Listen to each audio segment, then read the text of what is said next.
So let's then go back to Occupy for a minute and talk about then what Occupy is doing in the process of transmedia that I'm describing here. And in doing this section of the talk, I'm drawing heavily on the work of one of my colleagues at USC, Alison Trope, and one of my graduate students, Lana Schwartz, who took lots of pictures and gathered lots of pictures to help us think about the visual iconography of Occupy. And what was striking is how often brand images and franchise-based images fit into the communication system that Occupy is involved with. And we sort of see here a use of the brand. Bank of America's brand is being used as part of the political message-building activity. Now, I stumbled into this when I went to New York and visited the site of Occupy Wall Street. And as I arrived in New York, as I arrived at the site, a whole busload of zombies unloaded. Right? And these were people who had been at the local horror convention in New York and decided they wanted to join the protest. So there was a busload of people in zombie costumes who came out to the protest and were carrying signs and staggering around, talking to people and so forth.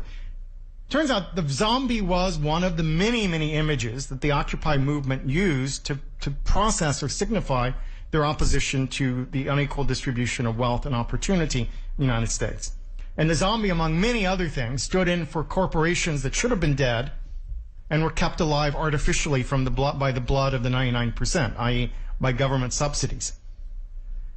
So on one hand, the zombies were a political metaphor.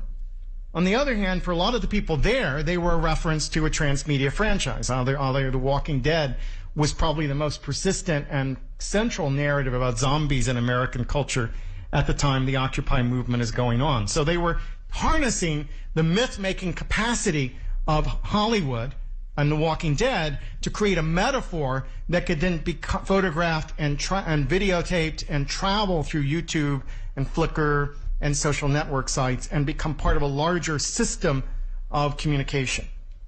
That Occupy becomes a kind of provocation for conversation, for discussion, to change the way we talk, the language we use to think about the political process. So here we see some more examples from Lana and Alison's photographs. The American flag dominated by corporate logos.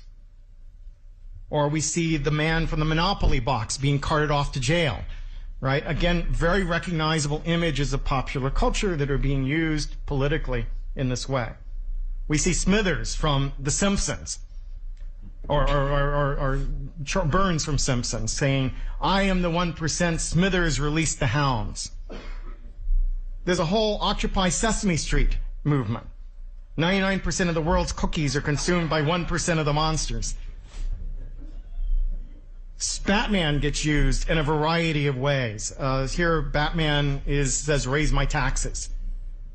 Right? So he's in favor of fairer taxation, whereas here Batman says, "Instead of paying taxes to support a corrupt system, I put my money where it does the most good, a utility belt full of sharp pieces of metal that I throw at the mentally ill." I'm the 1%, Bruce Wayne, also known as Batman. Right, so the story of Batman gets used to construct a series of myths around Occupy that then can travel across the culture. And there are two signs side by side, one about Star Wars, the other about Captain America. And so what we're seeing is almost everyone at the Occupy site is in one way or another connecting with narratives. So the day I was there were people dressed like characters from Game of Thrones, talking about the Lannister 1% and warning that the winter is coming. And those became protest signs as well that connected the protest to a variety of popular media franchises, which ensured that it got dispersed around a variety of different spaces. Now, it's not a coherent set of stories, right? And that goes back to Lena's critique, and I think she was right about it, that in the end, this multiplication means it travels everywhere through all kinds of communities. It changes the discursive context in the United States, but it doesn't contribute in an active way to material changes in either policy or politics yet, right? No one's been able to act on the Occupy message. And it does boil down to a struggle over who occupies space. Some of this was more effective in Wisconsin, where the same sort of tactics first emerged. I think, on my consciousness at least, we were seeing, because the governor of Wisconsin, who was taking aim at public unions, was known as Walker, there were Imperial Skywalker signs everywhere in the streets of Madison. Walker Texas Ranger signs. And my colleague Jonathan Gray talks about this as kind of building solidarity, a kind of American style of carnival, which allowed people to come together and enjoy a more festive relationship to politics, but also a language that was less off-putting, a sense it wasn't policy wonk language, it was now language we have in our everyday life, that we connect with these images in a certain way, that we, in a world where remix is part of how we play, turning politics into a mode of remix allowed more people to feel a connection emotionally and to be able to participate in the political process. And it also was a language that could be understood across groups because popular culture is the shared culture of America at the current moment. But the lack of coherence is interesting to look at alongside this image, right? This is an image of a very well-established media franchise, media empire in the United States. Walt Disney took stories from across European folktale traditions and commodified them into mass media characters that lived in films, television shows, comic books, children's books, stuffed toys, and most importantly for him, his amusement park. And part of what he did was create a kind of incoherent world that nevertheless was branded by Disney, has an overarching logic that when we see these characters together, we don't have a shock of intertextual vertigo, right? We don't look at these and say, my God, what are the three little pigs doing next to the seven dwarfs? That's not something that ever crosses our mind anymore, because those relationships of multiple vehicles through which Disney promotes its ideology is well established, and there's a certain coherence that gets achieved over time, that we know what a Disney movie's about, we know what it feels like, we know the emotional qualities of Disney movies, we know who they're addressed to. So multiplicity doesn't necessarily result in total fragmentation or incapacity. It's how do we build connections across the various stories that are being extended on a grassroots level in this new kind of transmedia storytelling activism. Now, the costume play, or cosplay as it would be called, that's part of Occupy, is part of a larger media system, right? And a lot of people sort of saw problem in the United States was partially the mainstream media took forever to start covering Occupy. European media covered Occupy better overall than the American media did. And so people started saying the media is not covering what's happening.